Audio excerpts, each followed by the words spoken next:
This is Jack Stewart, and you are watching the Crew Reviews podcast.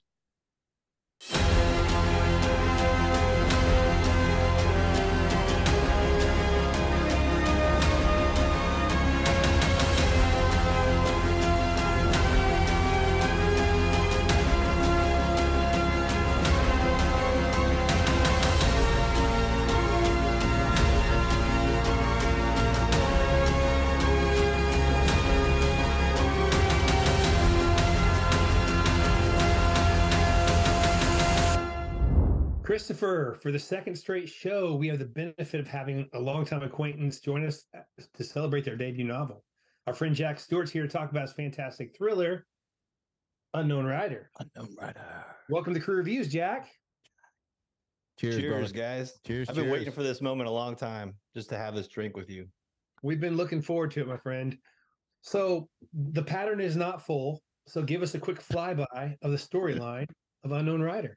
Man, you put me on the spot right away.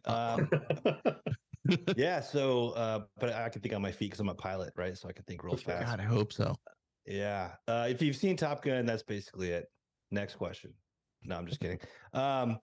Yeah, so Unknown Rider is I'm blending two worlds, the military aviation world with the espionage world. I'm just crashing them together.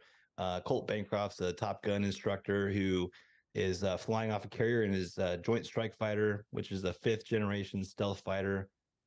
Just rolls in and dives at a Navy cruiser and completely out of his control. So he thinks something's wrong with the jet software. The Navy thinks he's screwed up, so he's setting out to clear his name and runs into Punky King, who's an NCIS special agent who's looking for a spy who's on the carrier. And the whole story is about what unfolds after that. Fantastic. And that's a great summary. I don't want to tell anybody else about anything else about it. But no, Jack, I was fortunate to grow up in the golden age of military techno thriller with guys like Clancy and Dale Brown and Craig Thomas, Larry Bond, Stephen Koontz, among others. Unknown Rider felt both like a throwback to that era, but immediate and relevant thriller that reverberates with our current fears. Can you tell us a little bit about how the story came to fruition? Yeah. So this particular story came about because I read an article about these strange orbs that were seen circling a Navy destroyer off the coast of California. It was a couple of years ago in the summertime at night, fog. And the article had the logs from the ship's captain and all the people that were out there trying to figure out what these lights were. And they got the FBI involved, and they weren't sure if they were drones. I mean, obviously, the premise of the article is, were they UFOs? Mm-hmm. And I was just so fascinated by that. And you know, in my own flying career, I've encountered things I haven't been able to explain in the air, and so I wanted to explain them. And the way I explain them is, instead of it being little green men and aliens, I kind of look at hostile countries and what they could be possibly doing with that. So no Tic Tac things flying through the air that you see out of the cockpit. Jack Stewart, the pilot. I've seen one. Mm-hmm. My wingman and I off the coast of Louisiana, and I saw it go right by my head. You know, it's just a blur, and I immediately thought it was a bird, ducked until I realized I was too high, and I started to debunk it in my head. Okay, it's a glare off the canopy, and I just totally dismissed it. And he goes, "Did you see that?" And I was like, "I saw something." So he goes like, "I'm gonna chase it." I was like, "I don't know what we're chasing, but I'm all in." So we looked forever, couldn't find it again. It just disappeared. But he said it flew by my jet, turned around, and then followed me. And that to me would just freaked me out. Yeah. Jack Stewart's going to be up on Congressional Hill sometime in the coming weeks talking about it. Yeah. Hey, call me, guys. I'm very reputable. So in Unknown Rider, you seamlessly incorporate a wealth of knowledge about fighter jets, technology, aerial combat. How did your background as a former Navy F/A-18 pilot, fighter pilot, and Top Gun instructor influence the authenticity of the novel's technical details and the action sequences? Well, Sean, he touched on it, and my biggest influence growing up was Tom Clancy. I mean, I've got every Tom Clancy novel, up there on the shelf. I've read them all several times. Um, and one of the things I loved about Clancy novels is that you learn something. Now, I don't necessarily want to learn how to build a nuclear reactor or how, all the little molecules travel through, like he did, but I wanted to take something away from that. And so in my books, I wanted to give a reader an opportunity to see what it's like in the cockpit, not necessarily all the technical stuff. So I try not to go into too in the weeds, but I wanted them to feel the emotion of what it's like, being behind the controls and what happens, like what you feel when something bad happens, and how you respond to it. But again, if they walk away knowing a little bit more about the Joint Strike Fighter or a Navy cruiser or aircraft carrier or whatever, I'm thrilled with that. Were there any personal experiences or anecdotes that directly inspired like certain elements of the story? I mean, everything involving, taking off and landing on a carrier, taxiing around a flight deck of an aircraft carrier. I mean, that's obviously personal. As I was writing that, I mean, I could see myself in the cockpit. I could feel my legs shaking, as I'm landing when it's pitch black and something scary happened when I was flying. Um, but as far as the other stuff goes, I mean, I know there's a dogfighting scene. I won't go into too many details on this, but yeah, I mean, I could see myself in the cockpit. So I really just tried to put, myself in there and hopefully take the reader with me. Yeah, you definitely did, my friend. Well, staying with that subject of authenticity, there is generally a decent base level of understanding of military terminology among readers in this genre. People that read Clancy, they tend to have a little bit of understanding of this. But because of your experience and your research, you just casually speak, or in this case, write about these things at an incredibly high level. And your mastery of detail stood out on every page. In some novels, the gap between the author's knowledge and the reader's understanding can present an issue, but I felt like Unknown Rider walked this tightrope perfectly. So my question is this: did you depend on um, voices outside of the military, or lean on your editor in this regard, or did you have a pretty good Yeah. handle on how and when to dumb it down for guys like Chris and Mike? Well, and people like my wife, because she'd read it and goes, she's like, I don't even know what this means. You got to change this. So, yeah, I relied on a lot of people who weren't pilots to read it and go, what is that? And I'm like, and there was there's a term I used that somebody pointed out to me, and I didn't even think about it being like a specific pilot term or military term, but I was looking through a soda straw. I use that a couple times to refer to like how your vision will narrow as you're pulling G's. And I think I had a guy I was flying with was a former F-15 pilot, and he read it and he goes, "Yeah, it was so great. You even use this term looking through a soda straw." I'm like, "Doesn't everybody use that term? That's not normal." So yeah, I definitely rely on people outside of my experience to tell me when I've kind of gone too far. But even then, I know that I don't want to just completely gloss over some of the details, Sure. because I do want them to give some authenticity, like you said, which is why on my website I included a glossary, and it's a living glossary too. So for every book that comes out, I'm going to add to it with new terms. And the thing is, if you read my book and you don't understand a certain term, there's a little spot where you can fill it out on my website and say, "Hey, what does this mean?" And I can go in and I can add it real time. So I'm hoping it's a living document. Cool. Instead of having the glossary in the back of the book, it'll be up my website, and it's there now for the first book. So That's awesome. And just to let you know, the deeper I get into every show, I start to look more and more through the straw. But I don't think it's related to pulling G's at all. Yeah. What is it? What's the cause of that, huh? It's stagnant hypoxia. So you mentioned just a couple of minutes ago about you wanted the reader to feel like they're in the cockpit. And I felt that. I know Sean felt it and Mike felt it, and when we were talking about the book. And so and I know readers are going to feel that. And so it's very authentic. And I was reading it, because I have the law enforcement federal background, and I know there's some stuff that I necessarily had trouble getting through the Secret Service, and like, hey, take this stuff out, take that stuff out. So how concerned were you about the Department of Defense, potentially rejecting significant portions of your work? I'm very unconcerned, since I didn't send it to him. Yeah, I basically when I talked to several authors who with other backgrounds, and whether they were pilot or other, and I purposely did not go anywhere near anything that I had an NDA for, so that I couldn't, they can't come back and get me. Now I had a clearance, but I did have people read it because the last thing I want to do is to give our enemy something they can use. And so for instance, I had the first Top Gun graduate that went through in an F-35. He read the book, and I said, "Look, dude, I just want you to read this and tell me, like, as a JSF pilot, is this believable? But don't do not let me put anything in there that is even remotely close to classified." And so he did a really good job of that. Another friend of mine ended up looking at it. He's a air wing commander now, and flew the JSF, was like the first training squadron commanding officer for the Navy, and he's like, "Dude, I don't know how you know half the stuff." I'm like, "Open source." It's straight open source. So yeah, but it's so funny you say concerned. open source, but even with stuff that was open source, the Secret Service came back and was like, no, although it is mentioned in news articles, we never specifically come out and admit to, right, or not admit to certain things existing. Right. And that's everything that I use. I know there's a specific weapon that I talk about in the book. And I just went straight to the company that manufactured that weapon. I went to their website and just pulled straight from there.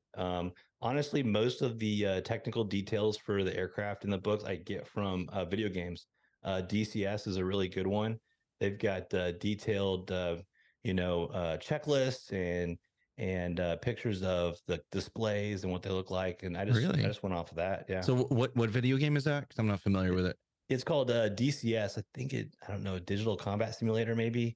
I know there's gonna be some DCS fans that will correct me on that, but yeah, you can just Google DCS, F-35, and it'll pull up all sorts of checklists and little briefs. Why would they have stuff. something like that? That's crazy. Yeah, I mean it's I've several of my friends from the Navy actually fly these simulators, and they're virtual reality and the cockpit, everything. I've actually looked at the F-18 one, and it is like eerily accurate. I mean, like everything, switches, displays, everything is very, very accurate. So I can only assume the others are as well. Well, do you have any tips for writers who aim to make that, the technical subject accessible, other than what you've already expressed about having that, real-time glossary update? Yeah. Tips for writers. I mean, I like to write to somebody that is at least familiar with the military and knows that there are ships and planes and stuff out there, but they don't necessarily know all the details, right? So I will assume that as a baseline. So anything, I will try to explain everything at least once. I'm not a big fan of thinking the reader is an idiot and have to explain something numerous times. I figure if I can explain it once, then that's good enough. But that's why I include the glossary. So I just think your readers are intelligent enough to kind of at least discern like what you mean, or what, maybe they don't know exactly what that certain object or weapon or tool is, but based on how you use it, they can kind of infer what you mean. I'm going to go on a tangent since we were talking about the different technology of the planes. I know you were an F-18 pilot, but you just mentioned your friend that flew the F-35. Mm-hmm. How much of the fifth generation fighter is, I don't want to oversimplify this. I'm not suggesting that the plane flies the pilot, but how much of it is different from a pilot standpoint, flying a plane like that versus yours? I mean, is it more incumbent upon the plane than the pilot in such a machine? I think, yeah. I mean, as warfare has progressed, we use technology to give the pilot, the man in the seat, more tools, at their disposal. So to make information more readily accessible. So, for example, the F-14 Tomcat, that was the air superiority fighter for many years. The first movie, Top Gun, was based on it, and it required a crew of two. I mean, it literally required two because the pilot could not operate the radar. It was a very advanced for the time radar, but it required somebody that was their sole job, is how to manipulate the radar. As technology advanced, now I myself, as the pilot in the front seat, I can manipulate the radar. and I can actually infer what it's telling me pretty quickly. When you go to something like the F-35, it just makes it even easier to understand that information. So maybe now, instead of it just being a blip on the screen that you have to kind of guess at how far he is and altitude and all that, now maybe it's displayed a little bit differently, so it's easier for me to process that information quicker. So as far as actually flying the airplane, I don't think it really matters between like the F-18 and the F-35. It's still stick and rudder. It's still basics of aerodynamics. You're still understanding, the basic concepts of how an airplane flies and how you maneuver it. But you just have the more tools at your disposal. Information is easier to process. Well, I wonder. So what are we? 6th generation coming out soon? Yeah, I'm sure they're working on it. Is it the 7th generation where there will not be a human pilot inside that cockpit? Everyone asks that question, and my answer is always the same, which is I think for ethical reasons, we have to always have a person in the cockpit, because, once the president of the United States can commit forces to combat without having to risk American lives, then war becomes a much more viable option. Diplomacy goes out the window. And so I think we always have to risk American lives. Now, obviously, I want to minimize the risk. I don't want to die as a pilot. I don't want my son, if he becomes a pilot, to die. But I think, we have to hold our politicians accountable. And the way we do that is by making them look the American people in the eye and say, I am willing to risk your son or your daughter for this mission. It's a really profound point that I hadn't even considered. So back to the book. Tough to follow that point. It's a great point. Let's take a drink first, and flying is fun. So okay, now you can go. The plot is expertly constructed. The action set pieces are genuinely thrilling, but the heart of the novel lies in an assortment of really wonderful and well-drawn characters. Outstanding for a debut novel in particular. But from Punky to Colt to Beth to Uncle Rick to the antagonist, I had a clear picture of all these people almost immediately after each was introduced. I mean, it was a very seamless introduction of characters, and you didn't pour a bunch of description, but yet I literally felt like I saw them all almost immediately. So, can you give us a little background on the birth and formation of these characters, and maybe how much of them is based on actual people you've known, how much of it's purely invention? Yeah, I mean, I think every character is kind of assortment of people I've actually known and worked with mashed together, whether it be good characteristics or bad characteristics. As far as Colt goes, he's definitely not me. His name Colt kind of implies something, which, if you read it, you'll pick up. He's from West Texas. He's a cowboy. I mean, and I don't necessarily mean in how he conducts himself, but like he's just a good old boy, right? And I think that's what I want people to take away from him. He's competent in his job, but he's a fish out of water. He didn't grow up, playing video games. He worked on a ranch. He was more comfortable riding a horse, than driving a car, that kind of thing. So when I look at the people I served with, I see people from all different backgrounds. And what's cool about the military is that they all, come together, and it's, seamless. Whether it's me or somebody else, we're plug and play. And I don't care who my wingman is. I know they're going to behave the same way. So that's Colt. Jug is actually the name and kind of the character himself is based on my grandfather, who was a B-17 pilot in World War II. His nickname was Jug Butt because he had a big butt. And they were afraid he wouldn't be able to get that out of the escape hatch if they had to bail out. So I included him in there, just kind of paying homage to him and to the people that came before me. And then Punky, I think I wanted to create a character that is beautiful, but she doesn't know she's beautiful, because her identity isn't in her looks, which I think is my indictment on society today, where we think that a woman has to be a certain way, right? But she identifies with her sense of honor and sense of duty, and what her job is, and that she's willing to sacrifice everything for that. And it definitely becomes more and more prominent in as the series progresses, that she will do whatever. She's a Maverick. I mean, she's the one that's going to go against the norm to get things done, and it's not Colt. So really, when people say like Colt's the main character, I mean, yeah, he is, because I'm the pilot and I wrote it, but she kind of steals the show in my mind. She's every bit his equal, in my opinion. I mean, Yeah. I read it almost like a buddy picture. I mean, to make the analogy to movies.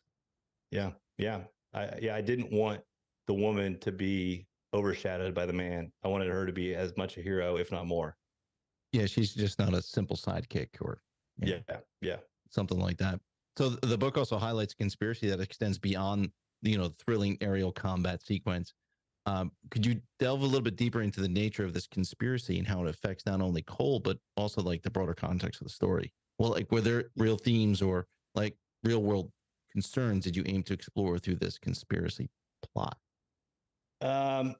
Yeah, the biggest one I'm not going to talk about because I don't want to give away too much, but what I'll say is that my entire career in the Navy, no matter where I was, it could be in Key West, Florida, San Diego, California, Fallon, Nevada, it didn't matter.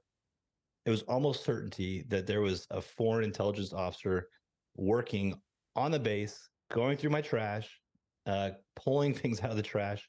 There are specific examples that I won't get into where I know for a fact that we were being watched by foreign intelligence organizations, and China is the one that comes to mind the most because they're pretty pervasive, and so that's what I really wanted to pull out. If you go to the New York Times, and I did this in my research, just type in Chinese espionage, and almost every single day, the New York Times was reporting on Chinese espionage in academia, in industry, in government, in the military, Congress.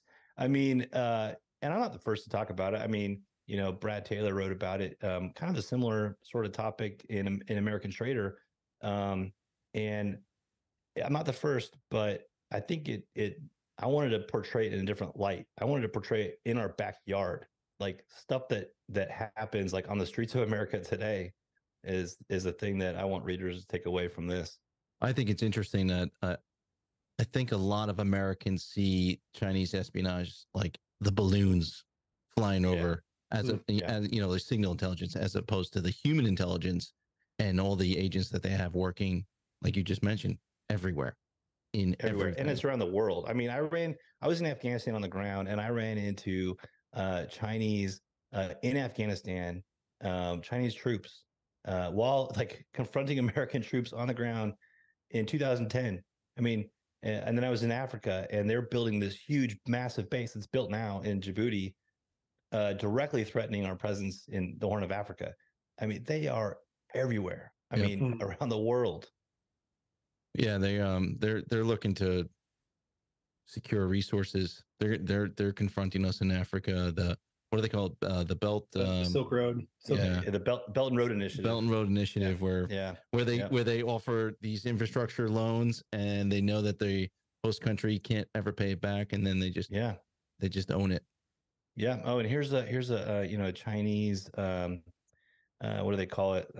Culture center or something that they'll put in some university in a foreign country, and that's basically just a hub of espionage. That's all it is. Crazy. It's in several universities in the States. I mean, they're starting to finally like root them out a little bit, but on their way behind the curve. It's funny, when my son was at West Point, we were there one day, and there was this very large group of Chinese tourists, but they were taking pictures of everything, and they were taking pictures of things that were not photogenic. Not, there was no good reason for them to take a photograph of some, and I was just observing it the whole time, watching it happen, like right in front of the the military people that were there, and I'm just like, this is nuts. It's nuts. Yep. But well, I want to turn the focus away from the book for just a moment, talk about Jack Stewart. So tell us about your journey to publication, when you knew you were headed in this direction, and who some of your writing influences were. You mentioned Clancy, but who else? Yeah. I mean, obviously, Stephen Kuntz Flight of the Intruder to me was a big one. I mean, when I knew I wanted to be a naval aviator, that was the book.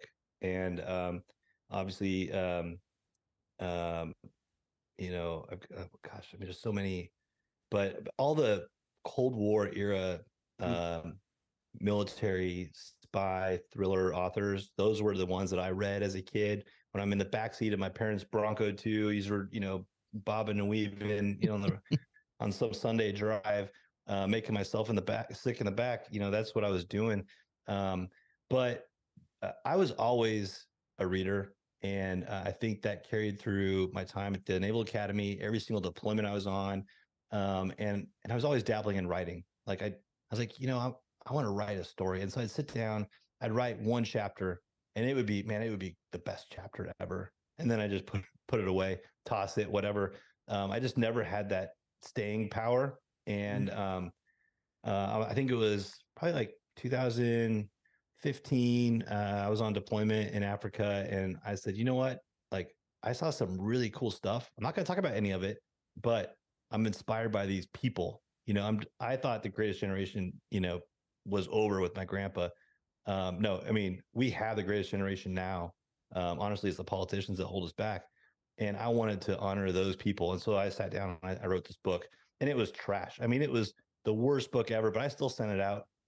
I still sent it out for submission. And it was kind of funny. I actually got a full manuscript request from Mark Graney's agent.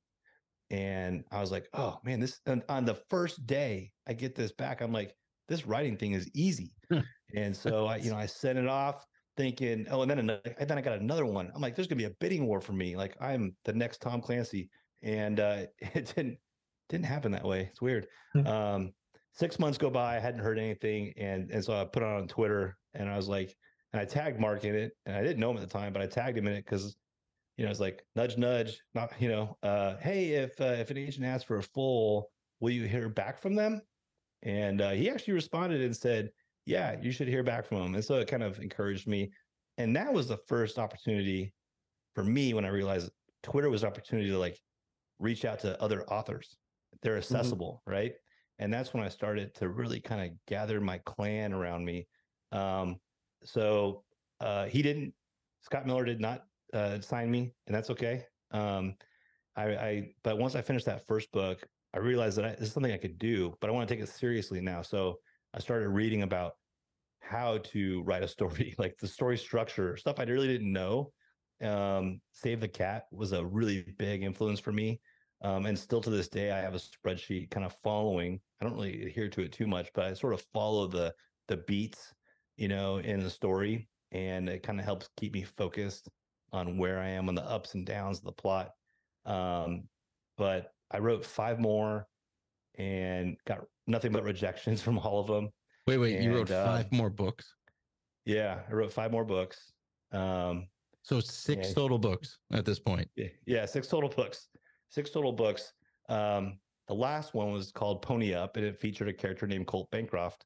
And that book, I sat down with John Talbot at Killer Nashville, and I'd sent him the one chapter. I paid to have like this 30-minute session with him, and he pulls it out and he goes, oh, love this. So authentic. But no one wants to read about Africa. And I was like, okay. So then we talked for 30 minutes about flying and this and that. And then we got back to the book a little bit, and he says, can you have this take place in the United States? And the book was all about hunting Al-Shabaab terrorists in Somalia. So I was like, I can't really make that, upstate New York, maybe. I don't know. Yeah, no, maybe Minneapolis. I don't know. So he asked for the full. I sent it to him. Didn't hear anything. 6 months go by. Another agent who I had queried offered me representation. So I went back to John and I said, hey, are you still interested? He said, yes, but send me what else you've written. Send me some other stuff. And so I had sent him one that I had just finished. So that's number 7. And he's like, nope, don't like that one, not that one. And then I had sent him 2 chapters, which are the opening chapters of Unknown Rider. And he said, this is it. This is perfect. When can you finish it? And I was like, this was in January. I said, I don't know, March. And he goes, okay, great. Talk to you later. And so I called Steve Urzani, I know he was just on the show. He's been like a huge mentor to me. And I said, Steve, I just had a weird conversation with John. And he goes, let me guess. He didn't tell you he was offering representation. I'm like, yeah, I don't know. Like, am I in limbo? He goes, just call him back and ask. So I called him back and I asked him point blank and he said yes. So the rest is history. I mean, he made me rewrite the book 3 times, I think, before we went on a submission. But by the end of the day, I'm really proud of what it became. Yeah, no, You should be. Should be. The writing's fantastic. Chris and I chatted back and forth almost immediately, like when we cracked it open, because you never know. I mean, like with debut authors, and not, obviously you've written more than one book, but with debut authors, we're always like, it's going to be one or the other. It's going to be like, this is going to knock our socks off, or we're just going to be like, wow, and it's going to make us feel worse about our own writing. Dude, immediately we were like, damn. I was like 3 pages in. I'm texting Chris, going, man, Jack can write.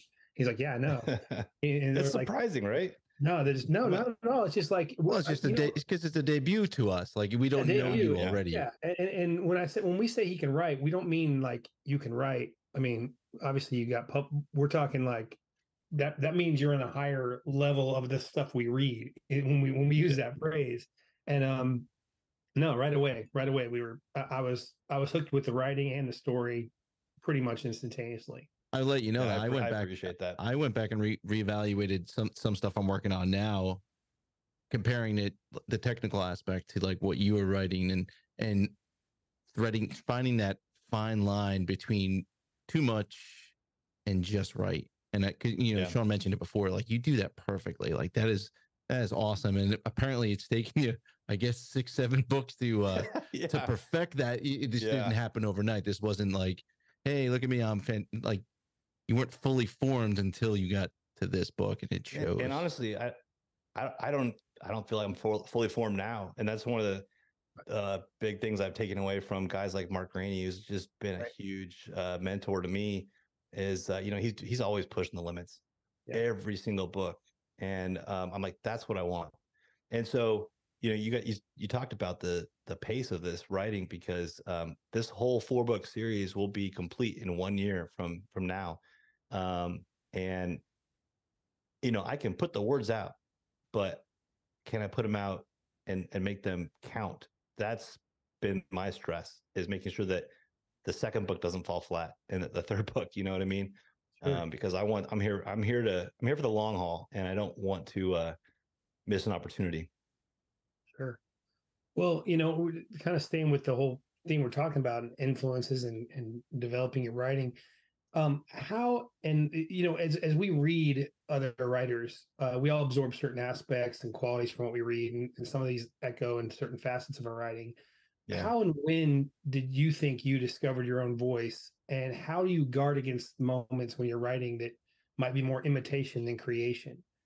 I'll let you answer that. No, I mean, that's a really, really good question, because I'm always reading. I have one audiobook going, one on the Kindle, and then one that's a hardcover at all times. And I don't, no matter where I am, I'm reading or listening. And I do find if I were to stick with one particular author for too long, I can find myself, as I'm writing, kind of thinking in their voice. Mm-hmm. And so I think for me, is constantly mixing it up, and not even just in the genre, but also outside the genre. Right now I'm reading a historical fiction book that a friend of mine wrote, totally outside the genre, but and his voice is nothing like mine, but I'm enjoying it. And so I'm finding, okay, I like that. That works, mm-hmm. And we talked about influences. I mean, for me, Stephen King is one of my all-time greatest influences in terms of his voice, because it's so unique. I mean, it's like you're sitting down at a campfire with somebody and they're just telling you a story, and it's so relaxed, so natural. And I really dig his style. I'd love to imitate it, but you can't imitate the master. I'd like to know what historical fiction you're reading. Yeah, it's not published. It's a friend of mine that's actually trying to break in. And it's I just started it. It's really good. He's actually a former commanding officer of mine. I ran into him at Tailhook, and he found out I was writing, and so we've been kind of talking back and forth. And he just today sprung it on me and was like, "Hey, is your agent taking more manuscripts?" I'm like, "I don't know. Do you have one?" So yeah, he sent it to me. So Dude, that's awesome. great. All right. Great. So, so the book, you got Colt and Emma King, central element of your story. Could you delve a little bit into the dynamics between those two characters and how they complement each other's strengths and vulnerabilities? And what were your considerations in developing their unique their partnership? You know, I think I think other smarter people have said this before me, but you have to have tension in everything, right? And I read somewhere, and I can't remember where it was, but like if you have a man and a woman together, you always want there to be sexual tension, but you never want them to have sex because the tension's gone, right? I didn't really want to have that because I didn't want to detract from Punky as a skilled law enforcement agent, you know, and what she brings to the story as just, you know, a person, not as a woman. So I kind of created almost a brother sister dynamic between the two. So they're kind of constantly going at each other a little bit. There's an attraction there that I think is probably natural in high stress environments like that. But I think of them I think of them in a little bit differently. You know, it's not like a sexual chemistry; it's more of a sibling chemistry.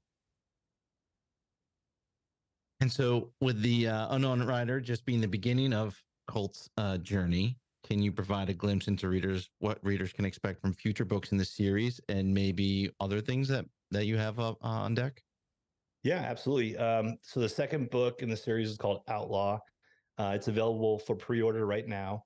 And the premise of that one is that there's a bioweapon, a synthetic bioweapon engineered by China that is used to attack an aircraft carrier. There's some other stuff that's going on. Obviously, Colt and Punky are both in it, and I realized this after editing it that they are never actually in the same place or working together, but they're kind of working in parallel without even knowing it, which is kind of unique. But I was inspired by that plot. I inspired to write that plot based on what happened during COVID with the aircraft carrier Theodore Roosevelt, and it was actually commanded by a friend of mine, Brett Crozier. He just wrote a book called "Surf When You Can," about kind of leadership and lessons. But you know, he's the one that got canned by the Secretary of the Navy for taking a stand because they didn't know what was happening with, you know, COVID on the ship. But it just got me thinking, wow, this is really a threat. Like somebody can really take a strategic asset like an aircraft carrier off the board with something as simple as, you know, a synthetic bioweapon. Which I actually, again, I'm an idiot English major fighter pilot and know nothing about, you know, synthetic bioweapons or chemistry or biology or any of that stuff. So I talked to a professor that actually used to instruct at West Point and ran the combating terrorism cell there and talked about synthetic bioweapons. And now he's a professor at Columbia University. And he basically gave me all the technical details that are in that book. And it's frightening. I mean, when he was telling me this, I'm like, no, that can happen. And he goes, oh yeah, this is not science fiction. This is science fact. So it was terrifying to me. But that's what's up next in the series. There are two more. Bogey Spades. I just finished the first draft of it, and the last one's Declared Hostile. Those are going to both be released next year at some point. And then recently, Ryan Steck, the Real Book Spy, just announced it, broke the news that that I'm co-authoring a series with Chad Robichaux, former Force Recon Marine and MMA fighter. And it's with Tyndale. We're doing a 3-book series, and it's all based on advanced force operations. Kind of the way I look at it is, you know, most military thriller fans, they've seen door kickers, double tapping terrorists and stuff. And this is the one guy that goes in before all that happens to kind of lay the groundwork. So it's a little bit of Cloak and Dagger, a little bit of special operations stuff. But it's a 3-book series called Silent Horizons for the first one. You are super busy. So you got you got 4 books coming out in a year. You just got to sign another 3-book series. Congratulations on that. And you're Thank you. still flying planes. Like, Yeah. God bless you, brother. Yeah. If you look out the Well. left side of your plane, you'll see this mountain of books that I wrote on the left. Yeah, one day. Hopefully I'm retired by then. Well, my friend Jack, you have survived the main portion of the interview. This is the part I've been nervous about. Yeah, you should. You should be. Okay. But Unknown Rider, buy it, read it. do it. You'll love it. I'm going to take it. Let's take a sip before we ask him silly questions. I'm going to take one too. Lubricate the mind. Yep. My first question is kind of an easy one. Oh boy. You can fly one fictional craft. Is it an X-wing fighter or the Millennium Falcon? Oh, the Millennium Falcon. Yeah, man, that's easy. Does it come with Chewbacca or not? Well, I mean, if it doesn't, what's the point, right? Exactly. Yeah. Yeah.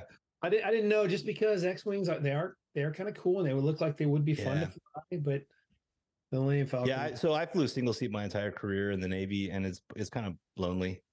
So I'd like to get up, stretch my legs. I'm an airline pilot now, so I like to get up, stretch my legs, maybe play a game of chess, whatever. Yeah, right. Yeah. Okay. So next question: is it true that you were only happy going Mach 2 and that your hair actually burned off? It did. Yeah. What? Yeah. Yeah, it's true. True statement. But no, it's actually Mach 1.8. Yes. What? Can I just jump in real quick? What is the? I don't even know if you're going to ask this question. I'll wait because I'm curious about something. But go ahead, Sean. Ask your next question. So my next question was: what gave you more anxiety, your first aircraft carrier landing, or entering the lightning round? I would definitely say entering the lightning round. Because I don't remember my first aircraft carrier landing. I think I blacked out. Dude, that's freaky. Seriously, like, kind of explain that to me. That of all the things in piloting, the thing that I think would be the most intimidating the first time would be getting on a carrier. I can't imagine being close to that. Not to bring it down a little bit, but the guy that so the T-45 is the jet that I took to the carrier for the first time. The guy that taught me how to fly that plane died crashing into the water out at the carrier the day before I was supposed to go for the first time. And so, yeah, they brought us all together and they told us what happened. And I was like, that's it. They're canceling. We're going back. We'll go to the boat another time. And they looked at me and said, Stewart, you ready to go tomorrow? I was like, wait, what? Like, the guy just died.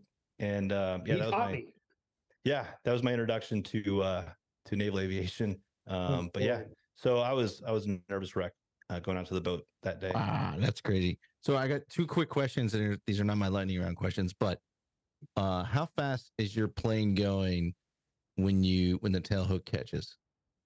It's right around 150 miles an hour. You come to a complete stop. Yeah, come to a complete stop. So your brain hits the front of your skull. Yeah. We've got the shoulder harnesses, and there's a locking mechanism. We can actually lock it in place.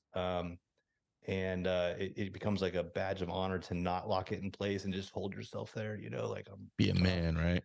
Yeah. But then the inertial wheels are supposed to lock you in place. But a friend of mine came back to the boat one time, actually had those unhooked, which they're attached to the parachute. So if you eject, that's kind of a bad thing. But they were unhooked because he unstrapped to go to the bathroom and forgot to hook it back up. So when he trapped, his helmet went underneath the glare shield and he got stuck.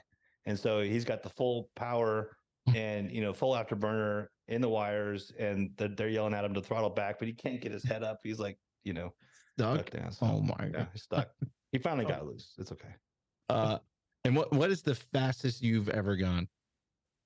Fastest. I mean, I probably about 1,300 miles an hour, maybe 1,400 miles an hour. What's that feel like? Are you like going, or you just holding tight? Honestly, you don't feel it. I was so anticlimactic the first time I broke the sound barrier, because it's just the number. It goes 0.9, 1.0. I was like, that's it. I mean, Chuck Yeager made it seem like it was tougher. I don't know.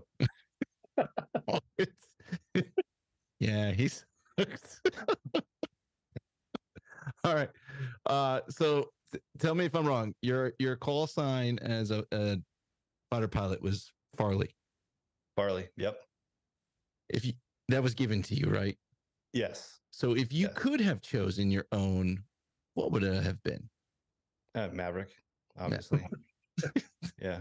Would you have gotten shit though if you went around calling yourself Maverick? Oh yeah. I mean, we always joke that the Air Force versus Navy. Air Force fighter pilots all have like Razor and Venom and stuff like that, and we're all walking around, with Farley and Bertha, and Why?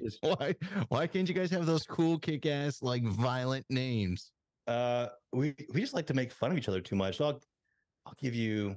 I can't tell that story. Yes, Okay, no, here's one I can tell. Yeah. Okay, so we had a new guy check into the squadron while we were on deployment, and at the time there were these funny videos that would go around the internet, and people email them. And there was a video of this little dog that was humping a Pikachu stuffed animal, and it was played into some music. I'm an outlaw. And it's like, and we just thought it was the funniest thing. The dog's name was Punchy, and so we're like, the next new guy that shows up, his call sign's Punchy. And so this guy walks in at the next time we pulled into port, and we're like, "You're Punchy." He's like, "What? Sorry, guy." And then of course we started playing the video, and he got to figure out why. So messed up. The next guy comes, we don't know who it is, what he looks like, how he flies, if he's cool, if he's funny, or if he's just a douche. Oh yeah. Your name is Pikachu. Yep. The most embarrassing thing we can do. That's what we're gonna name him. So, did they tell you the reason why you got Farley? Oh yeah. So my first squadron that I joined was VF-87.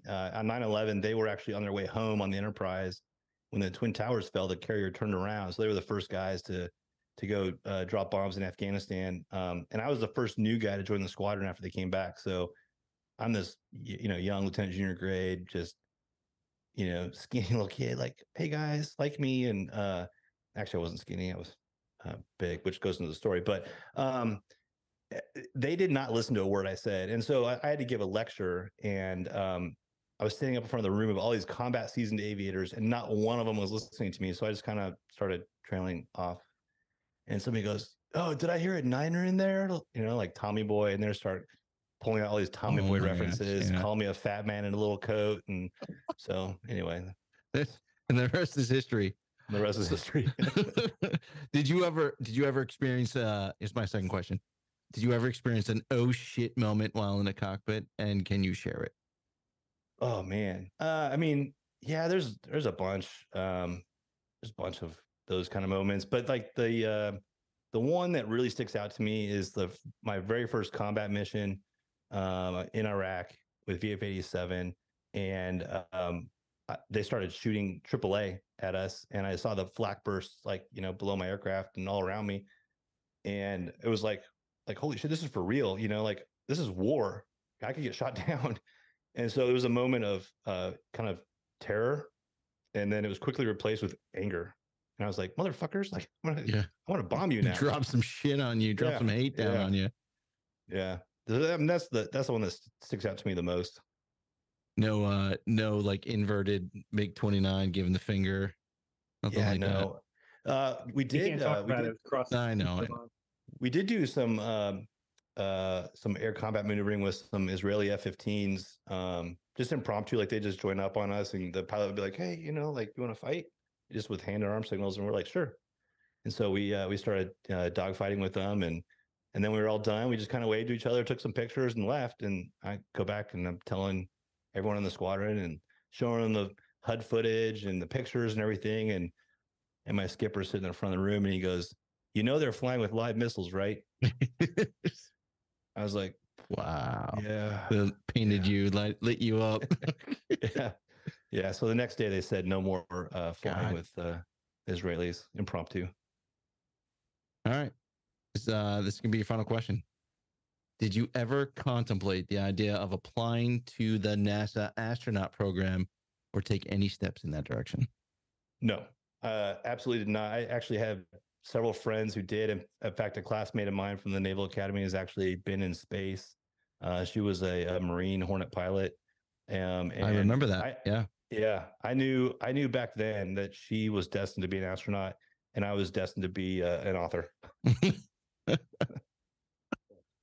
That's it, Johnny. That's all I got. No, it's not. No, it's not. We have bonus. Bonus. I don't know if you know this, Chris, but we have on our show, in addition to great author, former pilot, we also have, I think, the world's foremost. He's recognized as the world's foremost expert on the movie Top Gun, and I believe he quotes it every day in his life. So I'm gonna dig deep and try to ask him some questions that might trip him. Man. Oh boy. Because they're not quote related. Well, one. Oh my gosh. Okay. He's taking the hat off. The first one is he's putting his hair up. Okay, I'm ready. After the flyby reprimand at Top Gun, Yeah. what profession was Goose considering? Truck driving. Okay, so he got that one. We'll go. All right. Look at his face. He's insulted that you're asking that type of I know, like question. truck I driving. thought these were gonna be moron. hard. I was gonna ask him like what Shoe size, dude. if Goose asked Maverick if he has the number 4. Yeah, the truck driving school. Truck Masters, truck driving school. Yeah, Okay, truck masters. Yeah. Okay, that's awesome. I wouldn't have gotten that. I've seen that movie 1,000 times. Okay. In what month does Goose die? In what month? Oh my God. Man. Oh, I know they talk about it in that hearing, don't they? Here, yeah. I'm gonna say August. Close. It was July. Yeah, man. July. Okay, and the last one. What was Charlie's full name? It's your tag rep. Oh man, I don't remember. I know I wouldn't have gotten this one either. Charlotte. Give me a hint. Just give me a hint. Oh, sorry. You already said it. Yeah. Yeah. Charlotte Blackwood. Yeah, Charlotte Blackwood. I was gonna say that. Did you know? I honestly did not know. Did you know that the guy, the old man that she sits at the bar with, was an actual Top Gun instructor who was like was the expert on the movie. Oh yeah, you know what? I found that out because is he the one that died in the that plane? Not during the filming of the movie, I don't think. He died in one of the test Air planes that was training planes. No, it was he may have died. I can't remember. I don't know if it was him or not, but there was. I watched one of those Top Gun behind the scenes story, which was actually fascinating. Yeah. I like the fact that Tom Cruise in the latest one flies off in a, Mustang, P-51 Mustang. I actually was going to ask you, like, if you got into a dogfight with him, like if you had never trained, like they just threw you in it and you had a dogfight with him, would he beat you? No, that's of course not. All right. Yeah. Who beat him? Tom Cruise. Tom Cruise or Maverick? Maverick. Maverick. So I assume not Tom Cruise. Maverick. Yeah, Maverick, not Tom Cruise. No. Yeah. I mean, no. No, he wouldn't stand a chance. Amen. There it is. All right. Well, Jack, it was a hell of a nice time talking to you. It's a great Likewise. book. Really looking forward to this discussion, and it lived up to it. But what this book lives up to goes beyond the hype. I mean, there's pretty much everybody who's read this loves it. The New York Times bestseller list has already raved about this book. No Chris joke. and I are just two schmoes who have a podcast, but it's one hell of a book, and Thank you. Kick ass. we're excited for your future and excited to read the next one. Yeah, dude. Thank you. Yeah, I'll send you the next one. Eager to hear your thoughts on it. Cheers, bro. Cheers. Enjoy my time here. Christopher, Johnny. hell of a night. Yes, sir. Hell of a book. Jack Stewart's Unknown Rider. If you are a fan of the techno thriller, if you like Tom Clancy, if you like Dale Brown, if you like scary and hell real world scenarios that involve military technology, this is your book, your jam. Great characters.